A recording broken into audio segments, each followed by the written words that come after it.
کوئٹہ میں نالیوں کی صفائی کا کام جاری ہے۔ اس وقت نالیوں کو اوپر لگائے گئے سلیب کو اٹھایا گیا ہے، جبکہ یہاں کے تاجروں اور دکانداروں کا کہنا ہے کہ ان سلیبس کو اٹھا تو لیا جاتا ہے، لیکن اس کے بعد نہ تو صفائی کی جاتی ہے اور نہ ہی ان سلیبس کو دوبارہ لگایا جاتا ہے۔ اب جو یہاں پر کچرا نکال کر پھینکا گیا ہے، ان دکانداروں کے مطابق پچھلی بار بھی یہ کچرا یوں ڈالا گیا تھا اور بہت عرصے یہیں پڑا رہا، جس کے بعد دکانداروں نے اپنی مدد آپ کے تحت نہ صرف کچرا اٹھایا بلکہ یہ جو نالیوں پر رکھے گئے سلیب تھے یہ دوبارہ اپنی مدد آپ کے تحت رکھوائے۔ اور اس مرتبہ بھی انہوں نے وزیر اعلیٰ بلوچستان سے اور چیف سیکرٹری سے اپیل کی ہے کہ خدارہ نہ صرف کچرے کو فوری اٹھوایا جائے بلکہ دوبارہ ان نالیوں پر یہ سلیب بھی رکھوائے جائیں۔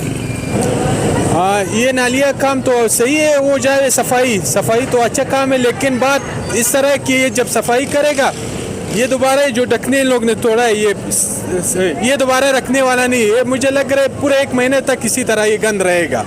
صفائی تو اچھا کام ہے، یہ لوگ کروائے، لیکن بعد میں اس کو واپس مکمل بھی کرے۔ پچھلے مرتبہ یہ توڑا تھا، یقین کرو ہم لوگ نے خود اپنی مدد آپ لگوایا، ہم لوگ نے لوگوں کو لایا تو وہ